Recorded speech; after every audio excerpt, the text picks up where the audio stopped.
네, 이번 시간은 지난 시간에 이어서 제29장 개방경제, 거시경제학에 대해서 얘기를 했습니다. 그래서 저번 시간에는 이제 명목환율에 대해서, 환율의 종류 네 가지에 대해서 좀 얘기를 했었고요. 뭐 절상, 절하, 절상이라는 건 가치가 올라가는 거, 절하는 가치가 하락하는 거, 이거 얘기를 했었고요. 외환 시장에 대해서 이제 외환의 수요, 공급에 대해서 좀 얘기를 하면서 어떨 때 어, 환율이 변하는지 이 얘기를 좀 했었습니다. 그다음에 어, 뭐 고평가되는 경우, 저평가되는 경우 이거에 대해서 좀 얘기를 했었는데요. 이번 시간에 이제 처음에는 이제 소로스는 어떻게 10억 달러를 벌었는가 이 얘기부터 먼저 하고 시작하려고 합니다. 질문은 조지 소로스는 어떻게 10억 달러를 벌었는가? 쉽게 얘기하면은 이제 조지 소로스는 이제 그 파운드화에다가 베팅을 해가지고 파운드의 가치가 하락함에 따라서 어떻게 이득을 봤었거든요. 이거 어떻게 되는지를 한번 좀 얘기를 해볼게요. 원래는 이제 그래서 외환 시장 있죠. 그래서 파운드와 환율. 그래서 이게 이제 독일 이제 마르크라고 있어요. 마르크 예전에 유로화 되기 전에 독일에서 쓰던 화폐가 이제 마르크라고 얘기를 하는데 어, 결국에는 우리가 저번 시간에 배웠던 것처럼 이제 수요 공급이 있죠. 수요 공급이 있어서 수요와 공급이 있어가지고 이제 요 시점에서 균형 환율이 이렇게 설정이 되는데 어, 좀 이런 상태로 유지를 했던 거죠. 영국 같은 경우는.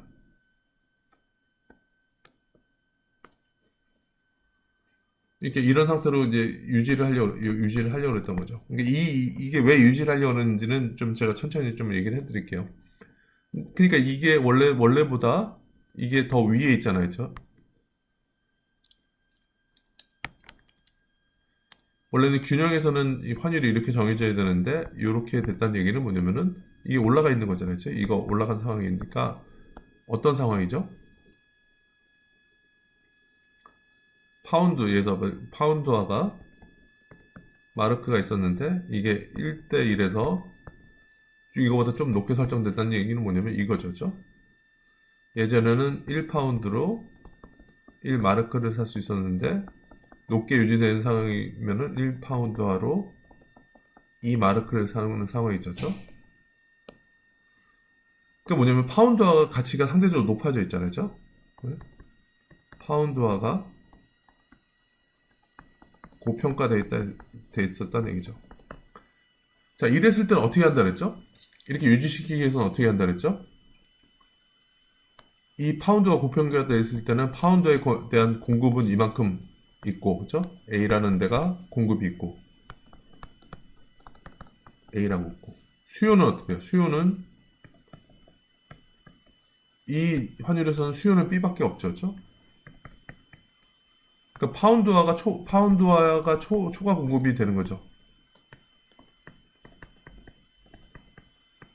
그럼 초과 공급된 건 누가 사야 돼요? 정부가 사는 거죠. 정부가 파운드화를 매입하고 그다음에 뭐냐면은 외화를 매도하는 거죠. 자, 외화를 매도하면 어떻게 되죠? 이게 계속 유지되고 그러니까 원샷이면 모르겠는데 계속 이렇게 고평가 시키려고 그러면 매도 이렇게 하다 보면은 외화가 고갈되잖아요. 그렇죠? 그죠? 파운드를 매입하고 그 대가로 시장에다가 예를 들어 달러라든지 마르크화라든지 시장에 풀어야 되는 거죠. 그러니까 계속 이렇게 외화를 팔다 보면은 정부 입장에서는 외환 보유가 없어지고 해서 더 없어지면은 이걸 유지 못하고 그냥 이렇게 떨어뜨려야 되는 거죠.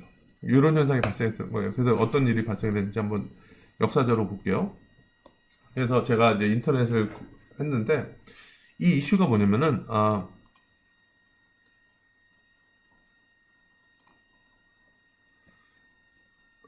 여기서부터 시작해요. 1990년부터 1992년까지 영국은 파운드를 독일 마르크화에 고정시키는 환율 제도를 사용하고 있었다. 이게 뭐냐면요.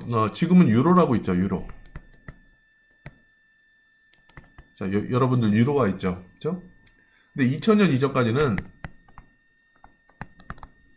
이전에는 뭐냐면은 각 국가들이 각 EU 회원국 국가들이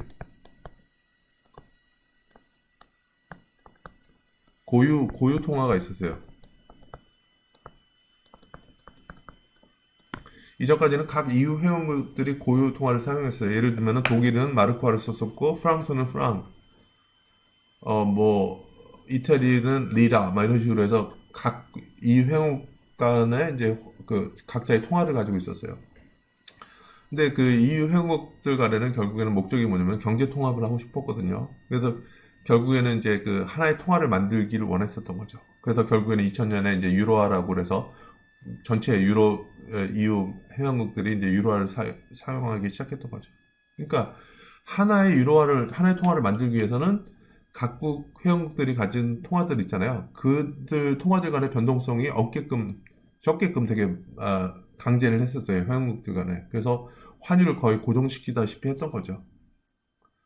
그런데 나라마다 또 경제 상황이 다르다 보니까, 네?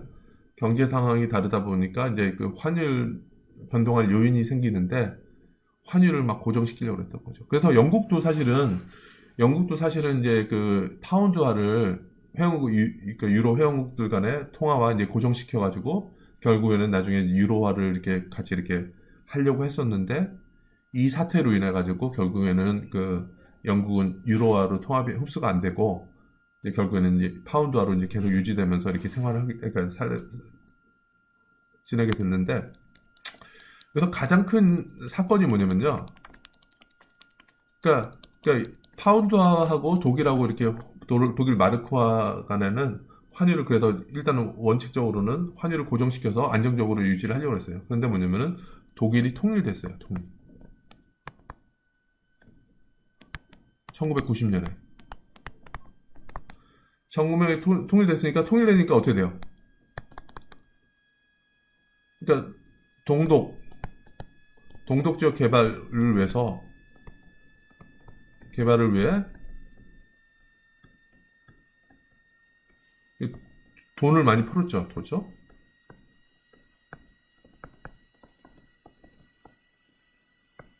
돈을 많이 풀었어요. 그러다가 어떤 일이 발생하냐면은 인플레이션이 생겼어요. 인플레이션이겠죠? 물가가 엄청나게 상승했어요. 독일에서. 그러다 보니까 다시 독일에서 어떤 일이 발생했냐면 독일에서 금리를 인상했어요. 물가를 잡기 위해서 금리를 인상시켰죠. 금리를 인상시키면 어떻게 돼요? 금리를 인상한 국가들의 입장에서는 통화 가치가 상승해요. 그러니까 이 얘기는 뭐냐면은 금리가 인상한다는 얘기는 뭐예요? 금리가 인상하면은 그 국가의 자산에 투자할 경우에 수익률이 높아지는 거죠. 그렇죠? 그렇다 보면 해외에서 그 나라로 돈이 많이 들어가요. 그렇죠? 수익률이 높아지니까. 그러면은 그 나라에 대한 통화 수요가 늘어나면서 그 나라의 통화가 늘어나죠. 그렇죠? 그러니까 독일이 금리를 인상하다 보니까 독일의 통화 가치가 올라가고 그럼 상대적으로 영국의 통화 가치가 떨어져야 되잖아요. 이 얘기 뭐냐면 그 파운드의 가치가 떨어져야 되는데 이 고정시키는 것 때문에 죄송합니다. 이 고정시키는 것 때문에 통화 가치가 떨어져야 되는데 그러나 통화 가치가 떨어지는 게 자연스러운데 그러나 영국은 환율을 고정시키려고 했다는 얘기죠. 노력했었죠. 이거 하다 보니까 결국에는 좀 이따 보시겠지만은 그 문제가 좀 발생했어요. 어떤 문제가 발생했는지는 우리 찬찬히 좀 얘기를 해보도록 하겠습니다.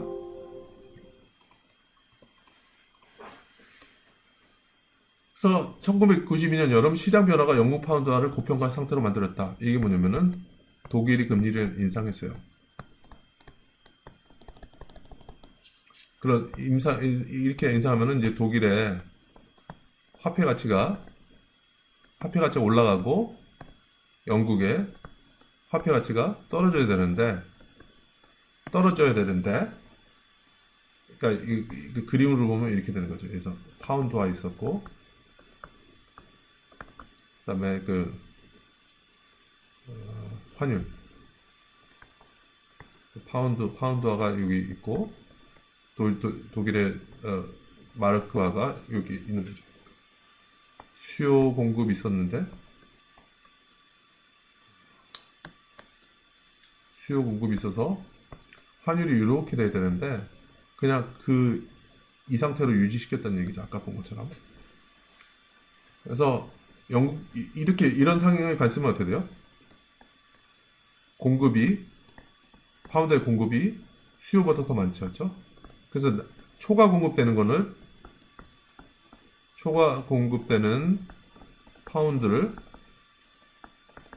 파운드를 영국 정부가 매입하고 그 다음에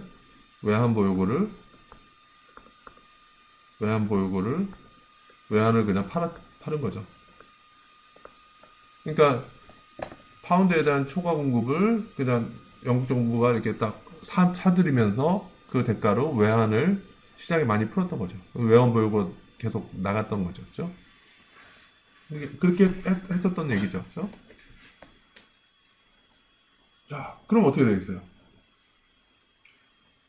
조지 소로스는 이렇게 해서 환율이 억지로 이렇게 이거 그림으로 보여드릴게요. 자, 한번 요거를 다시 한번 제가 요걸 좀 읽어볼게요. 그렇죠?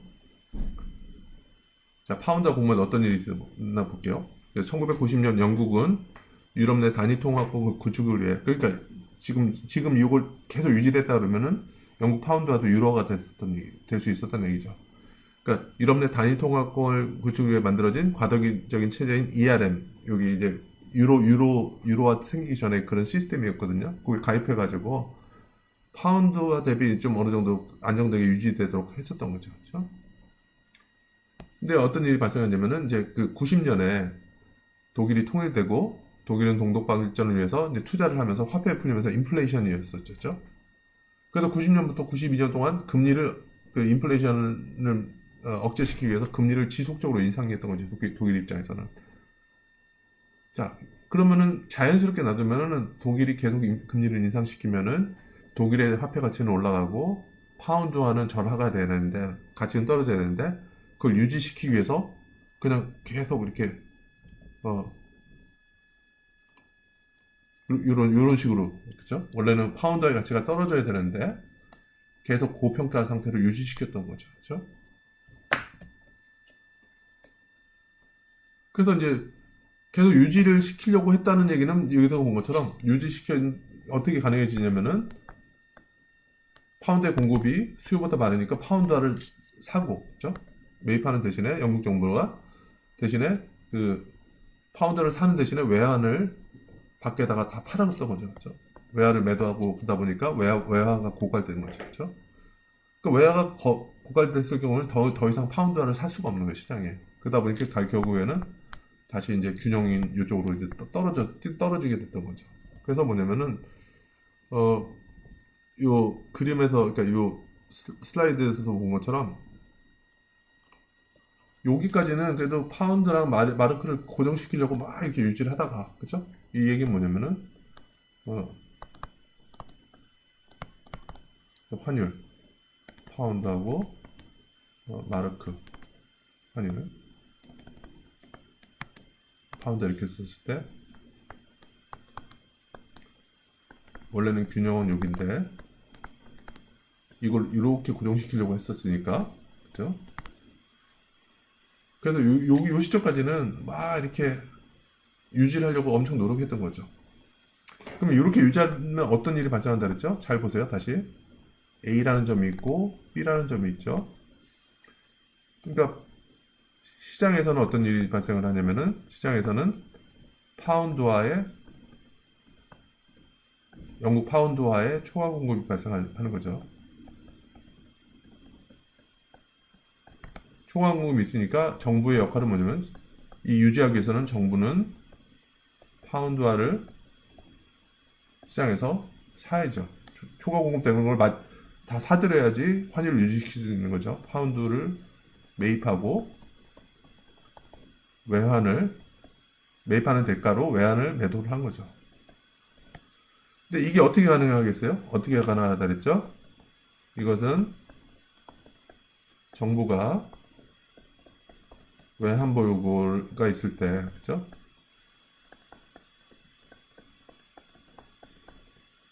있을 때 가능하다는 얘기죠.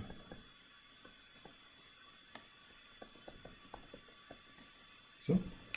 그러니까 외환 보유가 있을 때, 그러니까 계속 파운드를 계속 매입하고 외환을 팔고 외환을 시장에다 팔고 시장에 팔다 보면 어떻게 돼요? 정부에서는 외환 보유고가 바닥 나죠, 그렇죠? 그래서 외환 보유고가 바닥 나면은 아이고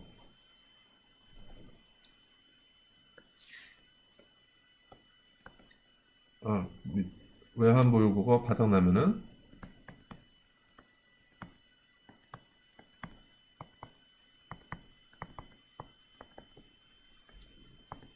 더 이상 환율 방어를 못 하는 거죠, 그렇죠?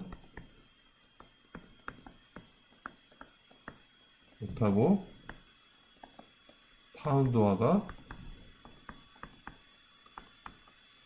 절하돼야 되는 거죠.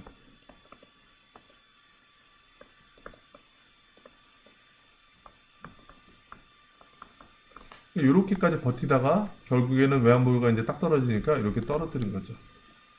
그러니까 이 시점이 그거예요.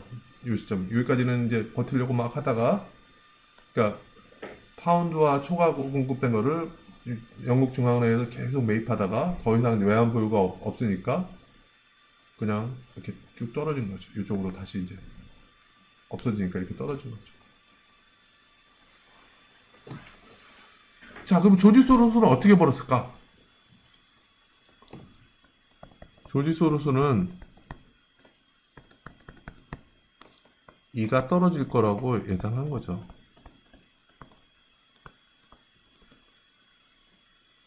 예상했다는 얘기죠. 파운드화가 떨어질 거라고 예상했다는 얘기죠. 파운드 가치가. 왜냐면 이가 떨어진다는 얘기 뭐죠? 잘 보세요. 독일 통화가 있고 여기 영국 통화가 있는데 이게 떨어진다는 얘기는 뭐죠? 어, 아니요. 그러니까 이가 떨어진다는 얘기는 뭐죠? 다시 이게 독일, 영국 이렇게 화폐로 정해져 있으니까 영국의 파운드와 독일 마르크와 그죠? 이게 떨어진다는 얘기는 이게 1대1에서 예를 들어서 1대2가 된다는 얘기죠. 1에서 2분의 1로 줄어든 거죠. 그러니까 예전에는 영국 통화 하나로 독일 하나 살 수 있었는데 독일 통화 하나 살 수 있었는데 떨어질 경우는 영국 2로 독일 하나 살 수 있는 거잖아요. 그렇죠?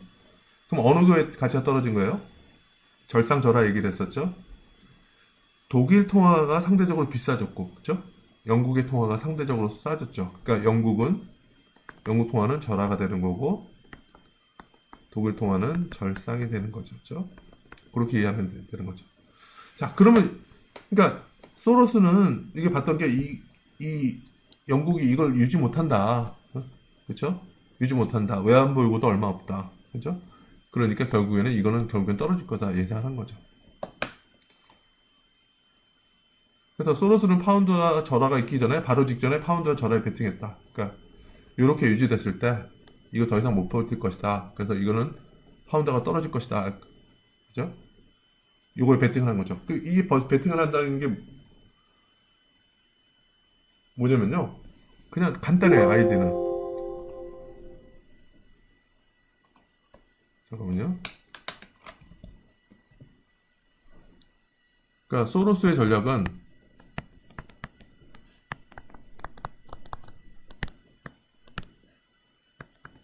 싼 통화를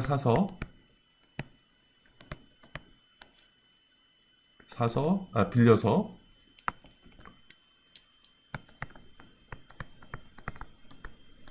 비싼 통화를 매입한 거죠. 자, 그림에서 아까 어떻게 했냐면은 결국에는 그래서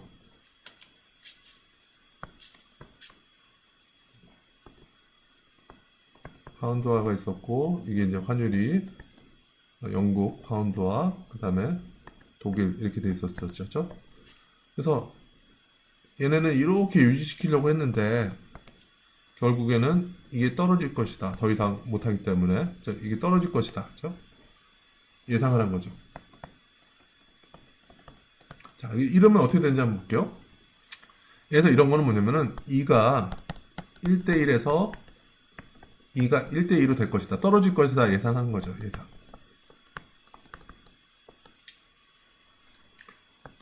그렇죠? 2라는 게 뭐냐면 이것이 이제 독일계 위에 있었고 영국계 밑에 있었죠. 자, 이렇게 떨어진다는 얘기는 뭐라 그랬죠? 영국의 통화 가치가 떨어지는 거죠. 그러니까 영국의 파운드화가 절하될 것이다. 가치가 떨어질 것이다 예상한 거죠. 그렇죠? 영국의 파운드화가.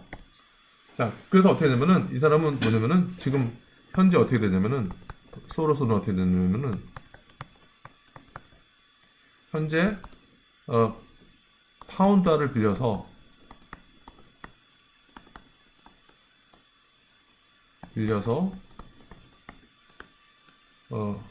독일 마르크 매입이에요. 매입했어요. 그 다음에 나중에 어떻게 되냐면은 파운드화를 갚은 거죠.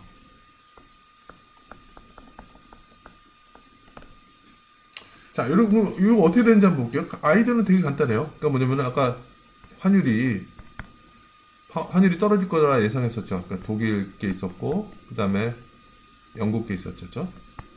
이게 만약에 떨어진다는 얘기는 뭐냐면 이것이 1대1에서 1대2로 떨어진다는 얘기죠. 그죠? 파운드의 가치가 떨어질 것이다 예상했는데 이게 어떻게 이득을 내는지 볼게요. 지금은 영국 1-0을 빌려. 지금, 그렇죠?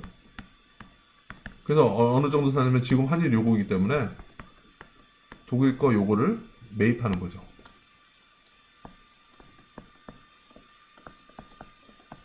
그렇죠? 그다음에 나중에 어떻게 되냐면 그 환율이 떨어지고 나서는 어떻게 되냐면은 1독은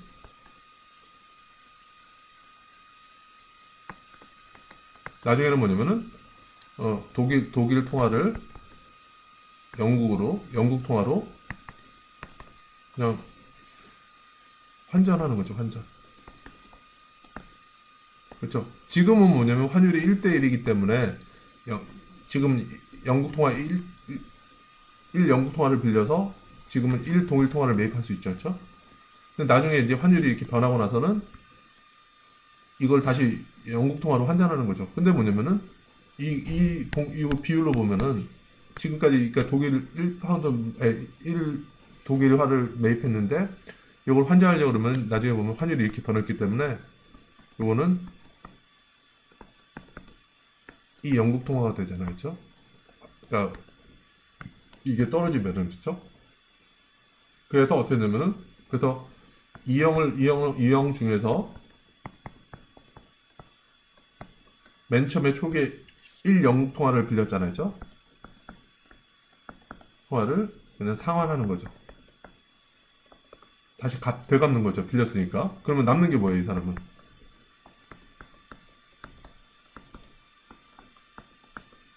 이익 났죠. 그렇죠? 왜냐면은 독일 통화에 투자했더니 다시 영국 통화로 바꾸니까 이 영국 통화를 받을 수 있는데 이 중에서 1 영국 통화는 빌렸으니까 이걸 갖고 나니까 남는 게 1 영국 통화잖아요. 그렇죠? 그러니까 이 사람 입장에서는 그냥 뭐 쉽게 얘기하면은 자기 돈 하나도 안 쓰고도 그렇죠? 돈을 빌려서 그냥 강세가 될 거라고 되는 통화를 매입해 가지고 있다가 다시 그냥 1 영국 통화 빌린 거를 되갚으면은 이득을 보는 거죠. 그렇죠? 그 약세가 되는 통화를 사면은 약세가 되는 통화를 빌려가지고 약세로 갚으면 되는 거죠. 그렇죠? 그렇죠? 자, 그런 식으로 해서 돈을 번 거예요. 그래서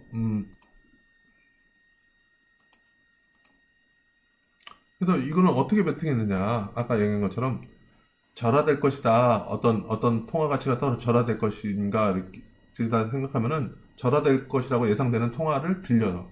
그래가지고 바로 강세 통화로 환전해가지고 좀 가지고 있다가 떨어지면은 그때 다시 되가 보면서 다시 그 빌렸던 통화로 환전하고 이렇게 하다 보면 돈을 버는 거죠. 그렇죠? 그렇죠? 여기서 보죠. 소로스는 100억 달러에 해당하는 파운드화를 빌려서, 그렇죠? 독일 마르크화를 매입했다는 얘기죠.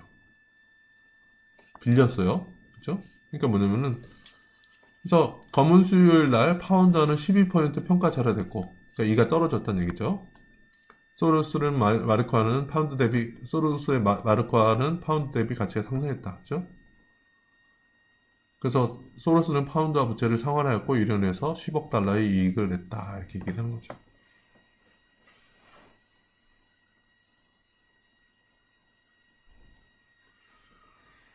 뭐 너무 어려운가요? 좀 쉬운 예를 볼게요. 자, 원달러 예를 볼게요. 원달러 환율이 1,000원에서 1,500원이 될 걸로 예상이 돼요.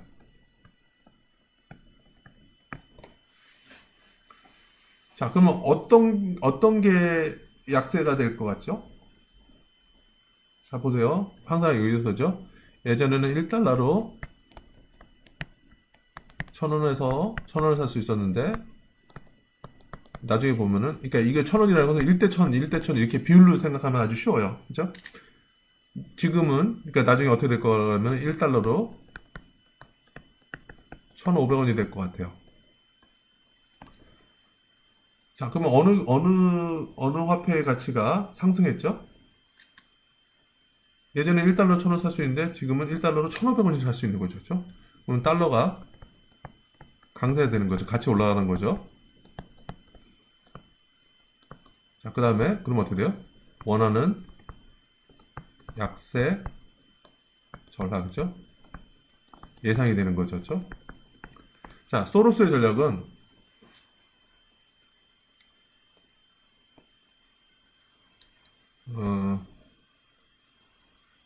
소로스의 전략은 약세 통화를 빌려서 강세 통화를 사고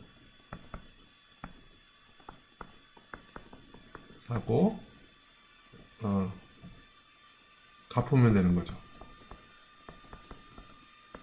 이익이 난다. 이렇게 이 얘기죠. 자, 그러면 여기서는 어떻게 할까요? 그러면은 약세 통화는 원하니까 지금 어떻게 되냐면은 1,000원을 빌려서 1,000원을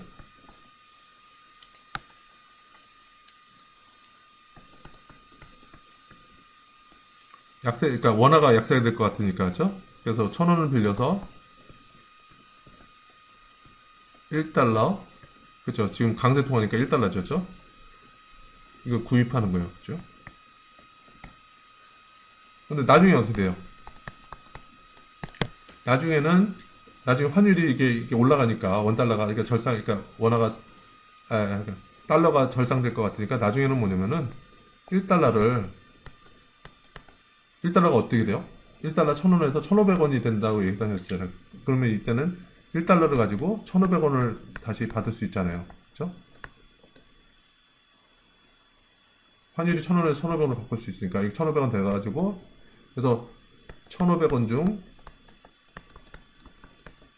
빌린 1,000원을 갚는 거죠. 그렇죠?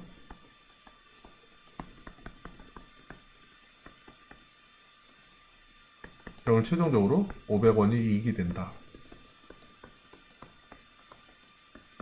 그쵸? 자, 그렇게 보면은 여러분들 소로스들라 그렇게 생각보다 어렵지 않구나. 어떤 통화가 약세가 될 것 같다 그러면은 그냥 약세될 거로 예상되는 통화를 지금 빌려서 강세가 될 거로 예상되는 통화로 바꾸고 그래서 좀 기다렸다가 그걸 다시 환전해가지고 되갚고 나면은 무조건 이익을 냈다. 아이디어는 되게 간단하죠. 그래서 환율이 올라갈 것인가 예측 이렇게 환율이 얼마나 올라갈 것인가 예측하는 건 거의 되게 어렵죠. 그런데 뭐냐면은 환율이 올라갈 것이냐 떨어질 것만 예상하더라도 어마어마한 이득을 얻을 수 있는 거죠. 마치 주식이 올라갈 거냐 떨어질 거냐 정확하게 예상이 가능하다 그러면은 돈을 어마어마하게 벌 수 있는 것처럼 환율이 올라갈 것이냐 내려갈 것이냐 이걸 예상함으로 인해서도 어마어마한 이익을 얻을 수 있다는 얘기죠. 근데 뭐냐면은 지금 봤을 때 보면은 주가를 예측하는 것보다 환율을 예측하는 게 조지 소로스 입장에서는 더 쉬웠던 거죠. 우리가 아까 봤던 것처럼 영국 정부는 그 독일 통화와 환율을 고정시키기 위해서 어떤 일을 할 것이다. 그렇죠? 근데 그것이 사실은 오래 버티지는 못할 것이다. 그걸 미리 다 정보에 기초해서 소로스가 그런 분석을 했기 때문에 그래도 이런 이득을 낼 수 있었다. 그런 얘기를 하는 거죠. 네, 그래서 그렇게 좀 설명하면서 조지 소로스 얘기를 마치고요. 실질환율과 수출에 대해서 좀 얘기를 할게요. 이거는 좀 얘기를 했었죠. 우리가 실질환율, 그렇죠? 다시 한번 실질환율 가격 경쟁력이라 그랬죠. 어떤 경쟁력? 근데 뭐냐면은 실질환율을 하기 위해서는 우리가 좀 요게 필요하다 그랬죠. 뭐 어떻게 비교하든 국내 통화는 D로 도메스틱으로 표시되어 있고 해외 통화는 F foreign으로 표시되어 있다 때 가격을 비교하자 그러면은 이것이 서로 화폐 단위가 틀려서 직접 비교가 어렵다는 얘기죠. 그렇죠? 그래서 환율이라는 걸 좀 쓰자. 그래서 이 책에서는 그냥 국내가 밑에 있고 해외가 위에 있는 거라 그랬죠. 그러면 실질환율 이거 비교하기 위해서는 어떻게 돼요? 이걸 요 위나 아래 중 어디에 곱해야 되는데 제가 어느 걸 포커스를 두라 그랬죠?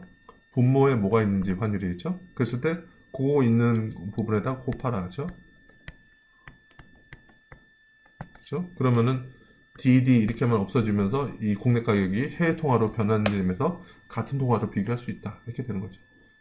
자, 이렇게도 비교할 수 있고 뭐 국내 가격을 위에다 놔야 되냐 꼭 그런 원칙은 없으니까 이렇게도 할 수 있고 그렇죠? 이렇게도 할 수 있고 그렇죠?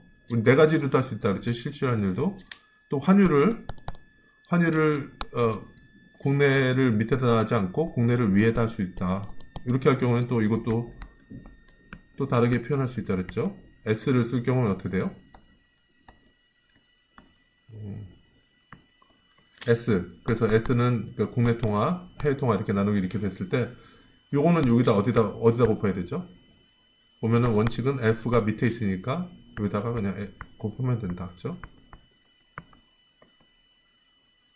또는 마찬가지로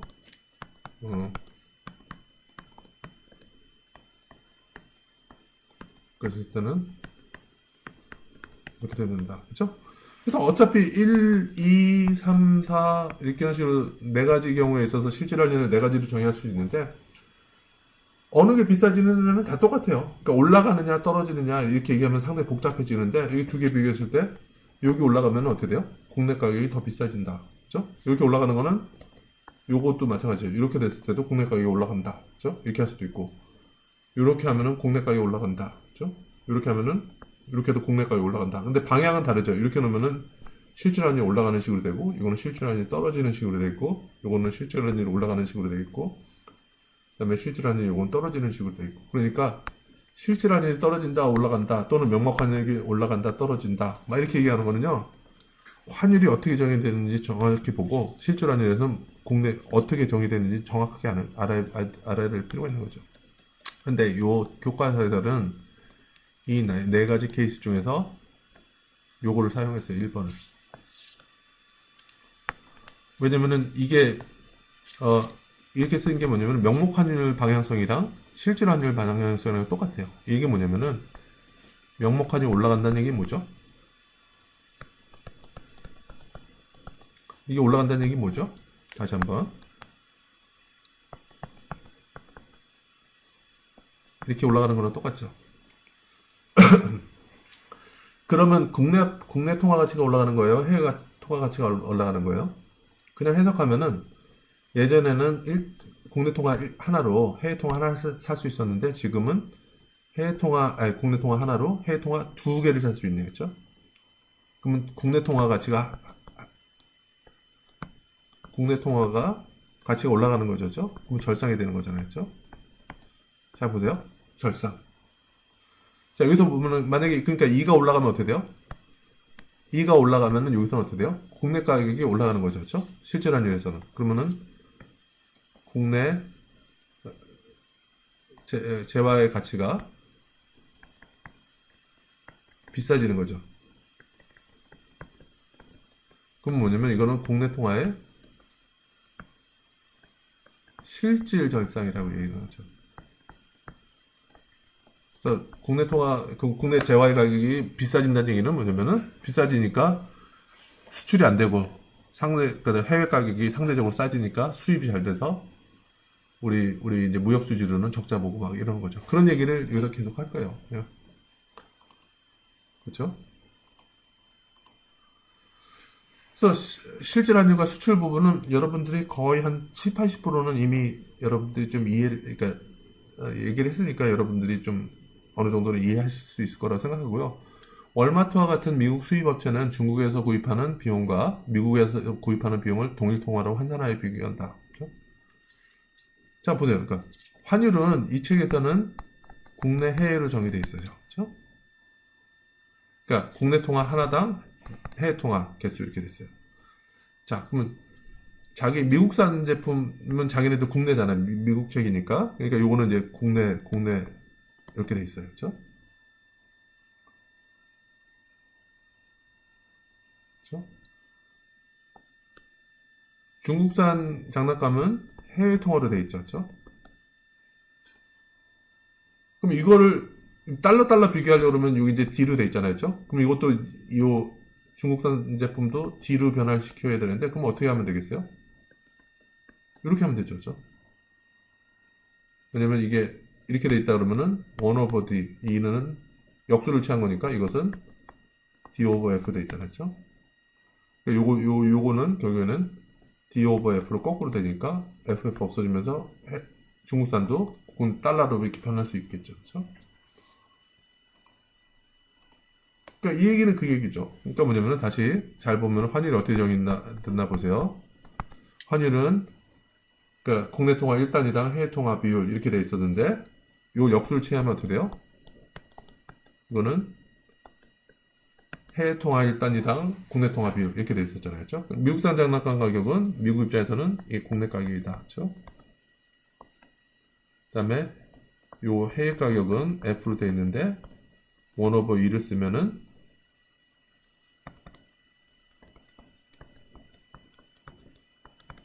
요것이 뭐라 그랬어요? D 나기 F잖아요. 그렇죠?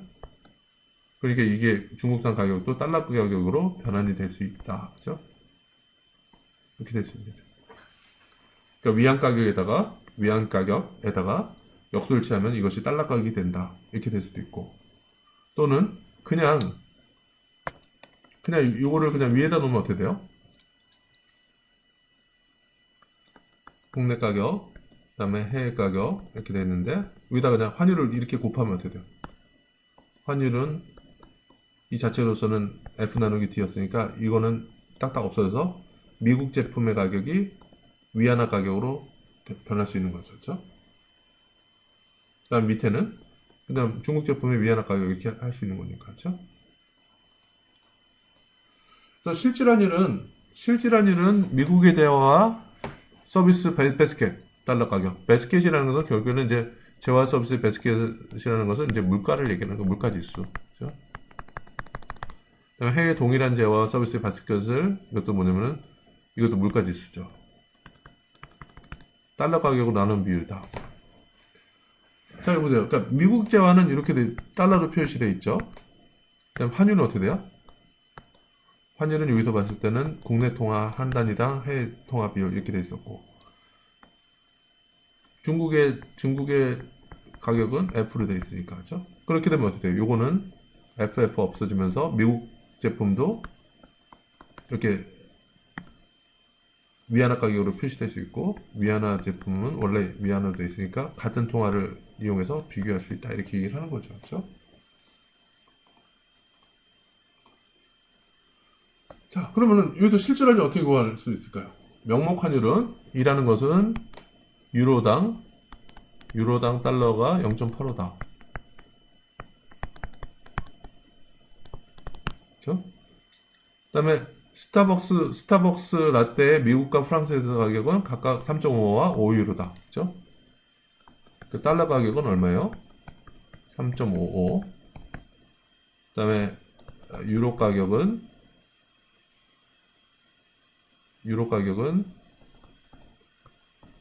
5유로다. 실질환율 어떻게 구해요?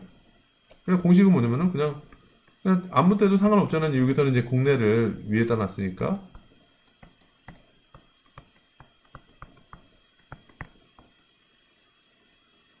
요거니까 국내 가격은 얼마예요? 3.5 곱하기 환율은 어떻게 돼요? 0.85. 이럴 때 환율 표시를 꼭 해주는 게 좋아요. 그 다음에 프랑스 가격은 얼마예요? 5유로.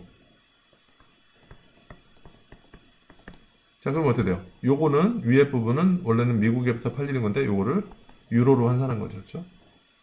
그럼 유로 나누기 하니까 요거는 다 없어지면서 이 비율로 3.55 곱하기 0.85 나누기 5 이렇게 하면은 실질 환율을 구할 수 있는 거죠.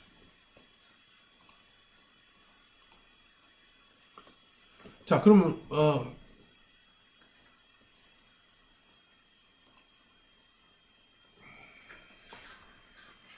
그러면 이게 얼마 나오냐면은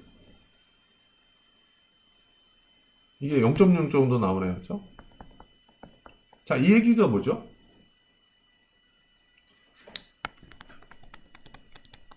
이렇게 했을 때 0.6의 의미가 뭐냐? 그렇죠? 이게 더 중요한 거죠. 이게 아까 정했을 때 실질 환율을 어떻게 정했냐면은 국내 가격 곱하기 환율 그다음에 해외 가격. 자, 그러면 이게 0.6이에요. 0.6이 뭐예요? 10분의 6이죠. 그렇죠? 자, 그럼 이 얘기 뭐예요? 국내 가격이 환율로 환산하더라도 국내 가격이 해외 가격보단 싸다. 그렇죠? 자, 국내 가격이 해외 가격보다 싸다는 얘기는 뭐냐면 그러니까 국내 제품의 가격이 해외 제품의 가격보다 싸다는 얘기는 뭐냐면은 가격 경쟁력이 있다. 국내 제품이. 그렇죠? 이러면은 해외 가격은 비싸다. 상대적으로. 그러니까 우리 해외를 안 사. 해외 제품을 안 사. 국내 가격이 싸더라. 그러면 해외에서도 쟤네들 국내 가격이 더 싸니까 이 나라부터 이 나라는 수출이 늘어나겠죠. 그러니까 이런 식으로 좀 하는 거죠. 그렇죠? 자, 실질 환율은 명목 환율과 유사한 모습을 보이는가? 자, 보세요. 실질 환율을 한번 정해 볼게요. 실질 환율을 아까 얘기했을 때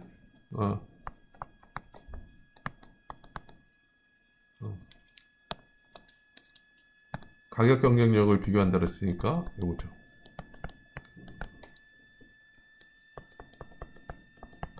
자, 이거 변화를 어떻게 구하죠? 여러분들?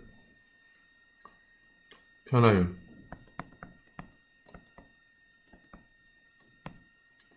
변화율은 그냥 제가 몇 번 얘기했었지만 로그 차분해라.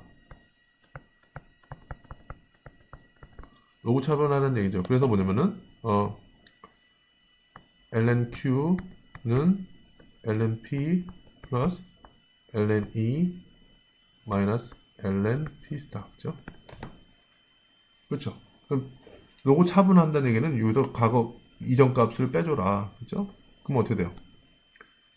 실질 환율의 변화율이라는 것은 어떻게 돼요?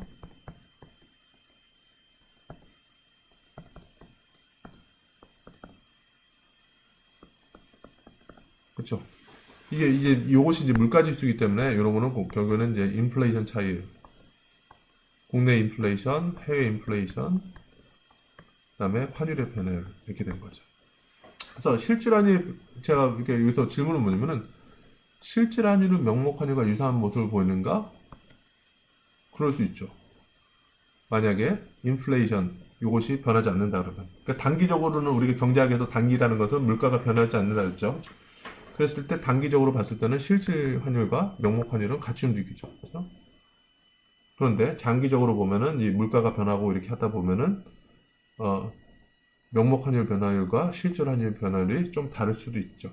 만약에 이 차이가 크면은. 그런데 문제는 뭐냐면은 물가 인플레이션은 상당히 적죠. 현실적으로 봤을 때 인플레이션은 2%, 3% 이렇게 되거든요. 근데 환율의 변화율은 훨씬 커요. 명목 환율의 변화율은 인플레이션 변화율보다 훨씬 더 크거든요. 그러니까 사실은 결론적으로 얘기하면 실질 환율과 명목 환율은 상당히 유사하게 움직인다 이렇게 얘기를 할 수도 있어요. 자, 다시 한번 볼게요.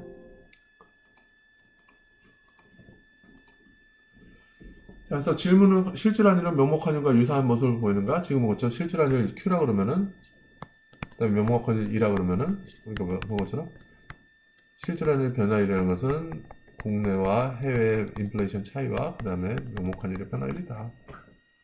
다시 보면 그러니까 Q라는 것은 더하기 뭐였죠? 이건 국내 통화고 이건 해외 제품이 해외 통화로 되어 있고 그 다음에 E라는 것이 이렇게 됐다. 그죠? 그래서 로그 차분해서 보면은 Q는 델타 P 마이너스 델타 퍼센티지 차이고 요거다. 그죠? 퍼센티지. 근데 이 물가의 변화율이라는 것은 인플레이션이랑 똑같으니까 뭐랑 같다. 이거 이 얘기죠. 그래서 본 것처럼 여기 보면은 명목환율이 여기서는 명목환율은 0이었죠. 달러당 파운드 명목환율과 실질환율. 그래서 영국의 파운드하고 달러는 1970년 이전까지는 고정이 돼 있었어요. 고정환율이라서. 자, 그럼 어떻게 돼요? 명목환율이 변하지 않더라도 실질환율은 변하는 건 나오죠. 달러당 파운드라 했으니까 여기서는 실질환율이라는 것은 어떻게 돼요? 아까 한 것처럼 P 곱하기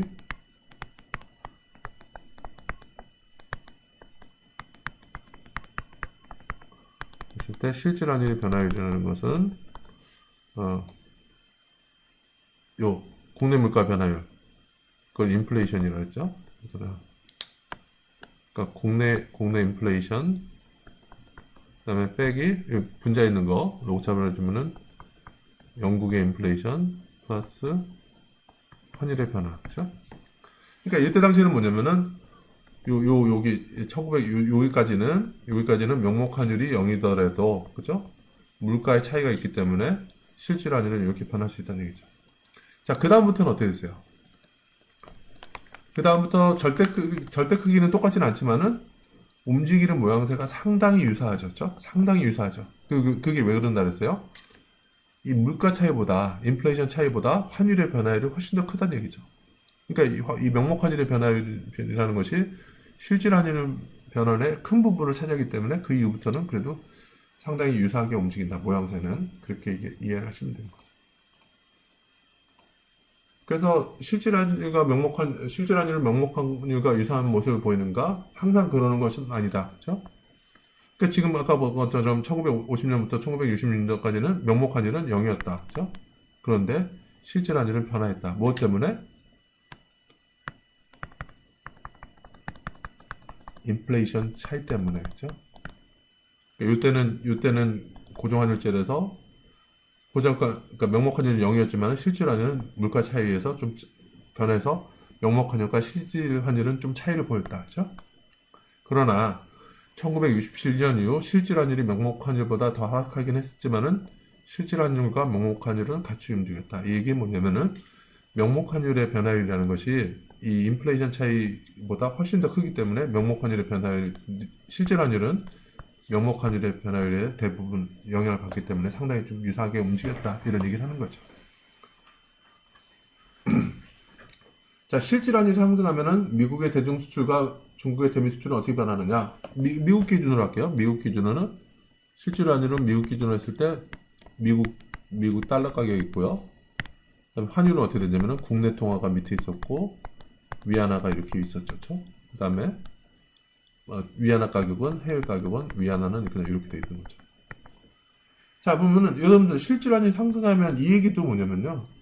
실질 환율이 어떻게 정의되어 있는지를 먼저 보는 거죠. 책에서는 이렇게 정의됐거든요. 근데 반대로 정의되면은 상승하는 게 또 다른 얘기를 할 수 있는 거죠. 근데 만약에 이 올라가면 어떻게 되죠? 여기서 이렇게 정의됐을 때.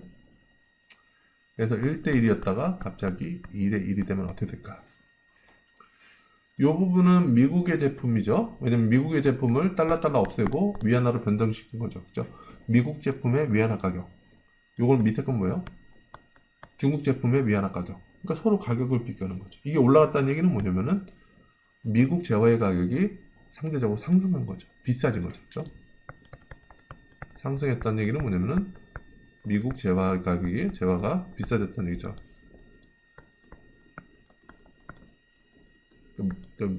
그럼 미국 통화의 실질 절상이라고 얘기하는 거죠.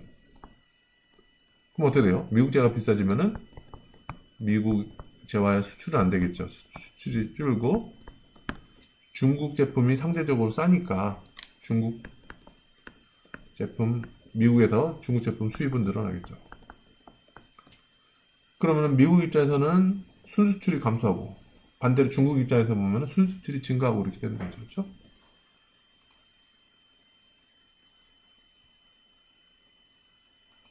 그럼 우리 있었죠. 상승하면 어떻게 된다 그랬죠? 이 그림으로 보세요.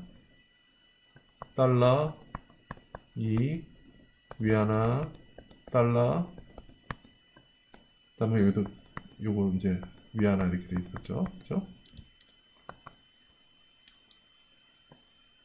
자, 그러면 여러분들 이거 상승하면은 그래서 1대1에서 2대1이 되면 어느 게 좋아요?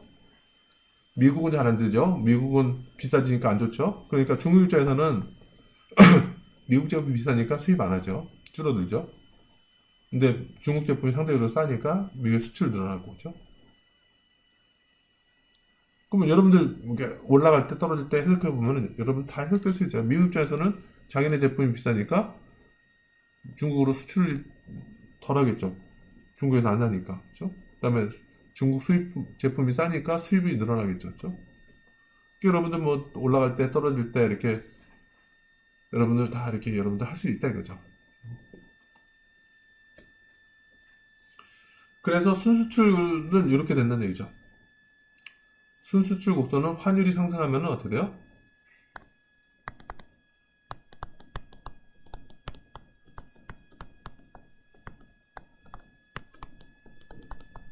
그렇죠? 다시 D는 도메스틱 국내고 F는 포린으로 해외예요. 그렇죠? 근데 이게 상승하면 어떻게 돼요? 순수출은 수출해서 수입을 빼는 거니까 이렇게 비싸질 경우에는 어떻게 돼요? 국내 제품이 비싸니까 수출 줄어들고 그렇죠? 수입은 해외 가격이 상대로 싸지니까 수입 늘어나서 NX가 떨어지죠. 그렇죠? 실질환율과 실질환율이 상승하면은 수출은 줄어든다. 그렇죠? 근데 어느 시점에서는 만약에 이게 1이면 어떻게 되죠? 이상적으로 봤을 땐 요것이 1이면 어떻게 되죠? 1일 경우에는 국내 제품의 가격이나 해외 제품의 가격이나 똑같죠. 그러면 순수출 같은 경우는 서로 동등하기 때문에 무역 적자라든지 흑자 같은 게 안 나겠죠. 그러니까 그 부분이 나타내는 게 이렇게 되는 거죠. 만약에 이스타가 1이면은 1일 경우는 순수출이 없어지고, 그죠? 그래서 이제 이렇게 되고, 이거 1보다 떨어지면은, 1보다 더 낮아지면은 수출은 점점 늘어나고, 그죠? 1보다 커지면은 수출은 점점 더 감소하고 이렇게 되겠죠. 그죠? 뭐, 그렇게 관계를 보시면 될 것 같아요. 자, 그러면 이제 개방경제에서 GDP에 대해서 좀 얘기를 하겠습니다. 그죠?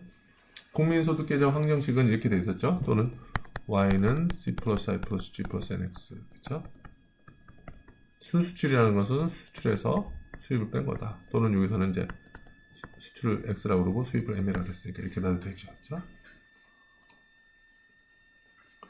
자, 왜 중국 정부는 위안화를 저평가된 상태로 유지시켜 왔는가? 저평가된 상태는 요거였죠. 위안화를 저평가시켰다는 얘기는 뭐냐면은, 다시 얘기하면은, 달러를 고평가시켰다는 얘기죠. 자, 그래서 여기 달러가 있고, 환율이 있어요. 여기는. 위안 달러도 이렇게 돼 있죠. 원래 균형에서는 이렇게 돼야 되는데, 요거보다 위에다 놓는 거를 고평가시키는 거죠. 이렇게 이쪽에 이렇게 유를 유지시키려고 그랬던 거죠. 균형보다, 그러니까 이스타인데 여기 이 바로 이렇게 고정시킨 거죠. 그러니까 다시 한번. 자, 이 바가 뭐가 고평가인지 한번 보죠. 자, 이 바가 균형보다 위에 있죠. 그쵸? 이 얘기 뭐예요? 이를 좀 높게 만들었다는 얘기죠. 균형보다. 그쵸? 이 얘기 뭐예요?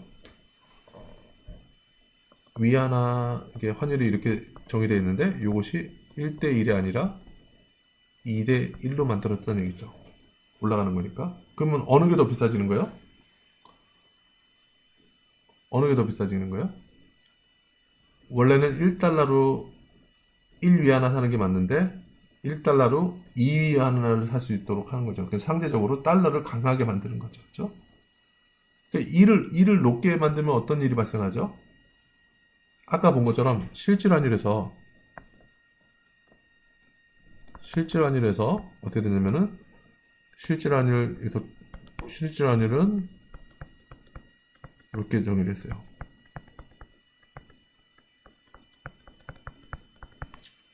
이렇게 되면은 이제 국내 가격과 해외 가격을 비교하는 건데 동일 통화를 만들기 위해서 환율을 썼던 거죠. 이를 높게 하면 어떻게 돼요? 이 도메스틱은 미국을 나타내는 거죠. 이게 올라가면 어떻게 되죠?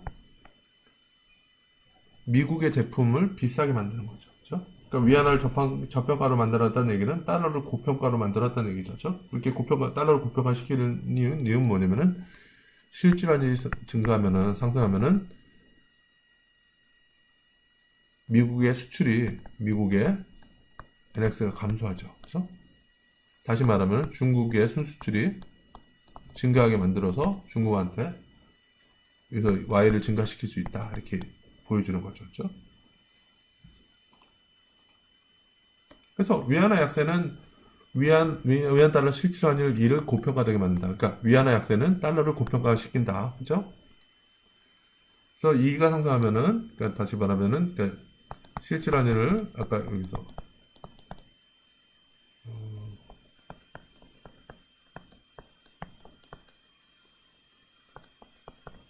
그래서 D라는 것은 도메스틱으로 미국을 나타내는 거고 F라는 것은 중국을 나타내는 거죠. 그래서 요거 2가 상승하면은 미국 제품의 가격이 상승해서 그죠? 미국 제품의 가격이 상승해서 미국이 무역 적자를 가져온다는 얘기죠. 그죠? 미국의 무역 적자는 중국의 무역 적자를 나타낸다. 이렇게 얘기를 하는 거죠. 그죠?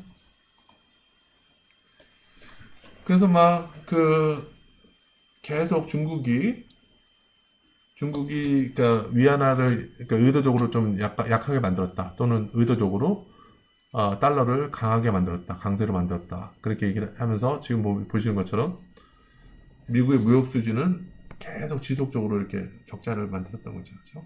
그런데 뭐냐면 요 포인트는 뭐냐면은 여기까지는 중국이 계속 고정환율을 썼었죠. 중국이 고정환율을 썼었는데 이때부터는 이제 관리 변동 환율이라 해서 환율을 써서 어떻게 되냐면은 위안화가 절상이 됐어요. 달러 대비. 이 얘기 뭐냐면은 아까도 봤었지 미국 기준으로 봤을 때는 실질 환율이라는 것이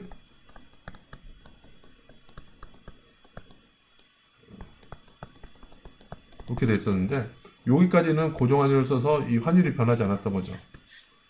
그런데 위안화가 절상이 됐다는 얘기는 뭐냐면 위안화가 절상이 됐다는 얘기는 달러가 약세가 되어버렸던 거죠. 그렇게 되니까 미국의 재화의 가격이 좀 하락하면서 무역 수지가 좀 개선되는 걸 보여줬다 이렇게 얘기를 하는 거죠. 자, 미국의 무역 적자가 미국 내 고용에 미치는 영향은 무엇인가? 뭐 여러분들 당연히 생각하시죠. 무역 적자라는 것은 수출이 수입보다 적은 거죠. 수입이 수출보다 많은 경우죠. 수입을 많이 하면 어떻게 돼요? 원래는 수입을 하지 않고 그 나라에서 생산을 했어야 되는데 수입을 함으로 인해서 그 나라에서 재화에 대한 수요가 줄어들면서 고용이 줄어들죠. 그렇죠? 그러면 여러분들이 쉽게 알 수 있죠. 그렇죠? 자, 이렇게 된 거죠. 그래서 초기는 균형은 1에 있다가 그죠? 노동에 대한 수요 곡선이 이렇게 있고 노동의 공급 곡선은 하방 경직적 임금에서는 뭐 임금이 고정되어 있는 부분이 공급 곡선이 되는 거고 요거는 이제 맥스로 그죠? 임금이 상승하더라도 제공할 수 있는 노동 공급에는 맥스가 있다. 이렇게 돼서 이렇게 된 건데, 원래 경제가 1이 돼 있다가 환율이 상승하면은, 그죠? 환율이 상승하면 어떻게 되죠? 다시 실질 환율은 이렇게 정해져 있었어요.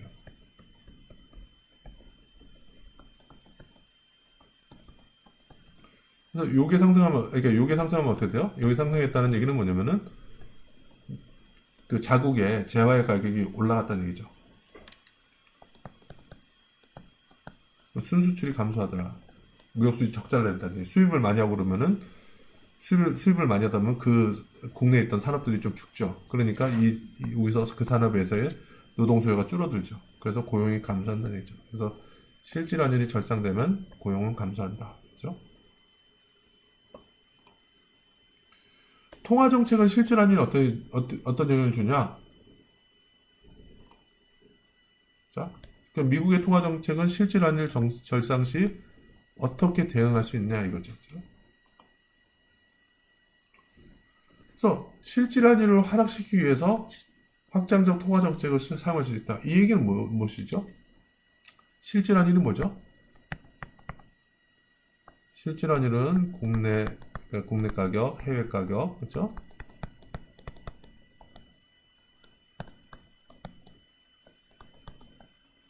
그렇죠. 그렇죠. 자, 중앙은행은 직접적으로 보냐면은 명목 환율을 건드릴 수 있어요. 명목 환율 요거를. 확장적 통화 정책이라는 뭐냐면은 통화량을 늘려요. 통화량을 늘려요. 그러면 어떻게 돼요? 시중에 그 통화가 많아진 거죠. 통화량을 늘리면은 그 통화 가치가 떨어지죠.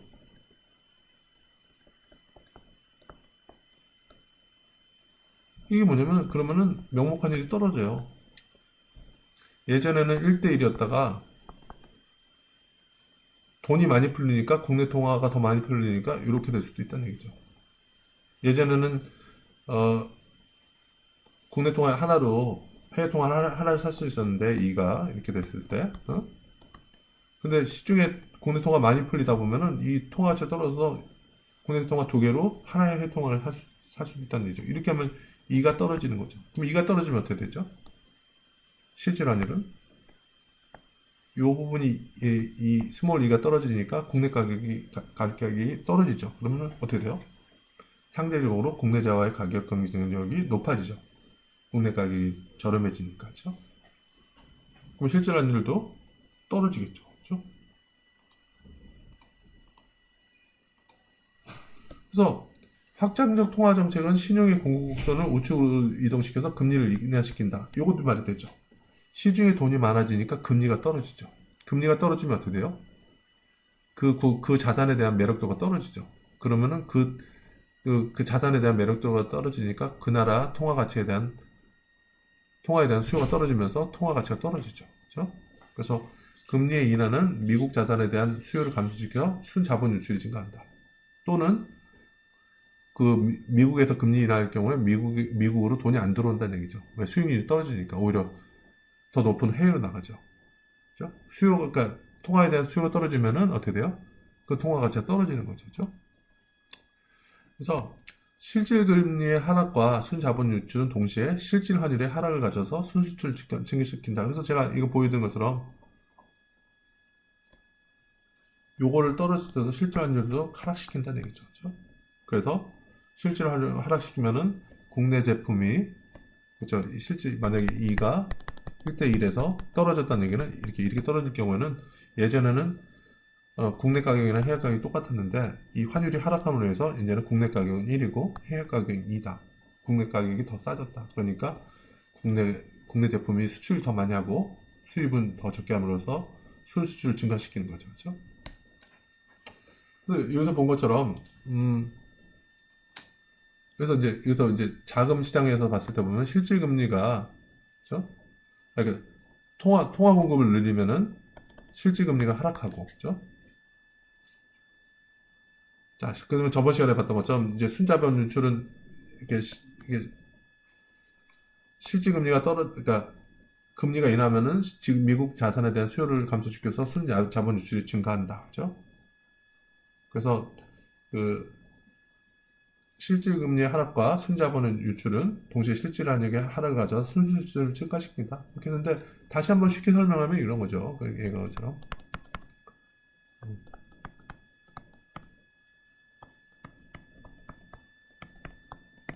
직접적으로 어떤 영향을 미치냐 보면은 통화량이 증가하면은 이가 떨어져요. 즉각적으로. 그렇죠? 또는 이렇게 할 수도 있어요. 뭐냐면은 여기서 얘기한 것처럼 통화량이 증가하면은 금리가 떨어져서, 그렇죠? 금리가 하락을 해가지고 금리가 하락하면은 자산에 대한 매력도 떨어지고 그러니까 국내 통화에 대한 수요가 줄어들어서 이렇게 한다, 이렇게 할 수도 있고, 요거 떨어지면은 실질 환율이 하락하고 순수출이 증가한다. 이게 떨어지면은 가격 경쟁력이 높아지니까 순수출이 증가한다. 뭐 이렇게 할 수도 있고, 여러 가지 사실은 뭐 경로는 여러 군데로 얘기할 수 있어요. 근데 확실한 거는 확장적 통화 정책이라는 것은 시중에 돈을 많이 푸는 거다. 그러면은 당연히 환율 입장에서는 국내 통화 가치가 떨어진다. 환율이 떨어진다. 그렇죠? 그래서 실질환율이 떨어져서 순수출은 증가한다. 이렇게 생각할 수도 있는 거죠. 자, 그러면은 우리가 본 것처럼 나중에 검은 수율, 이거 아까 소로스 얘기했었죠. 소로스가 해서 결국에는 영국값 이렇게 봤을 때, 그러니까 이건 영국이죠. 그다음에 환율도 독일, 영국 이렇게 돼 있었죠. 그래서 그다음에 이거는 이제 독일이었죠. 그래서 예전에 했던 얘기를 하면은 파운드화 시장에서 어떻게 됐었냐면은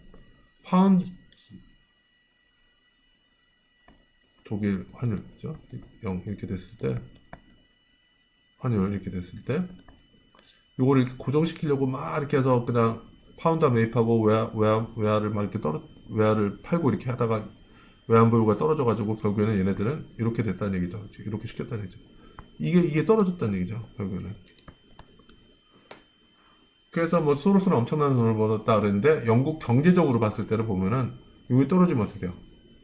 독일 대비 영국의 재화의 가격이 떨어졌죠. 그렇죠? 그러면 수출적인 측면에 있어서는 긍정적인 거죠. 그러니까 여러분들 보시면은 돈을 갚는다는 입장에서 사실 실물적인 흐름과 그 부채적인 흐름은 반대로 가요. 그러니까 이 환율이 떨어지면은 여기서 봤을 때 이게 이렇게 국내 통화가 이렇게 됐을 때 이게 떨어지면은 수출에는 좋은 영향을 미치지만은 만약에 해외에 돈을 빌리고 있을 경우에는 이게 떨어지면 오히려 그러니까 자국의 통화가 약세가 되면 오히려 나중에 되갚아야 될 비용들이 더 커져요. 이거를 좀 이따 설명해 드릴게요. 그래서 어쨌든 간에 이게 파운드가 하락함에 따라서 영국의 입장에서는 실질 환율에 있어서는 좀 긍정적인 게 있었다. 그죠? 영국 재화의 가격을 하락시켜서 수출을 좀 늘리고 이렇게 해서 그런 면은 있었다. 그죠? 그래서 답은 뭐냐면은 파운드의 급격한 평가절하는 파운드의 실질 환율을 하락시켰고 영국의 순수출을 증가시켰으며 이에 따라서 경기가 활성화됐다. 그죠?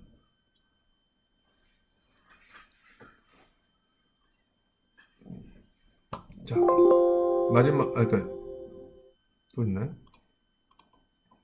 여기까지가 마지막인데 환율이 무역가에 미치는 영향을 볼게요. 환율은 동전의 양면 같아요.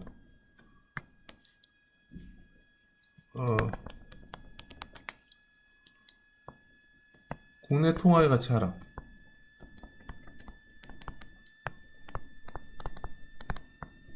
이거는 수출에는 도움이 돼요. 그런데 외국에 빚이 있을 때는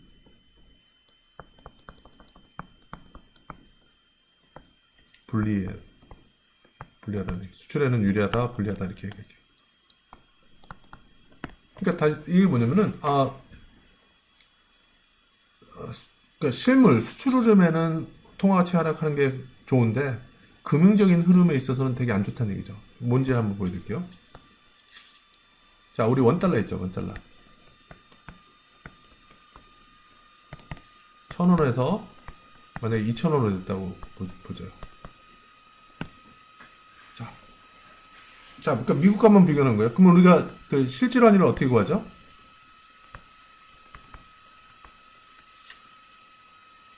실질 환율은 아무렇게나 정해도 돼요. 그냥 그러니까 그래서 우리가 국내는 원화로 돼 있고 해외 통화는 어떻게 되죠? 해외 통화는 그러니까 미국은 달러로 돼 있죠. 그럼 환율이 이렇게 정해져 있으면 어디다 곱하는 게 낫죠? S를 위에다 곱해야 돼요? 밑에다 곱해야 돼요? 항상 곱하는 원칙은 환율 밑에 뭐가 있나 이렇게 보라 그랬죠? 이렇게 돼 있으니까 달러 없어지면서 미국 제품도 원화로 표시할 수 있는 거죠. 근데 만약에 이렇게 그러면 S가 상승하면 어떻게 돼요? S가 상승하면은 이럴 경우에 자 이거는 뭐냐면은 원화 가치가 떨어지는 거죠. 보세요. 예전에는 1달러로 1,000원을 살 수 있었는데 지금은 1달러로 2,000원을 살 수 있으니까 이거는 달러 절상이고 국내 통화인 원화는 절하가 되는 거죠. 자, 이랬을 때 보면은 실질 환율을 따졌을 때 이렇게 여기 곱하다 보니까 여기 올라가면 어떻게 되죠? 미국 제품이 비싸지는 거죠.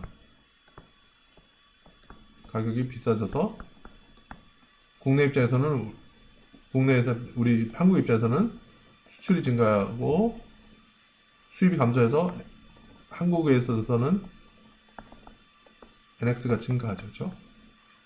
그러니까 요거는 수출에는 도움이 된다는 얘기죠. 원화 절하는 한국 수출에는 도움이 된다는 얘기죠. 도움이 된다는 얘기죠. 그렇죠?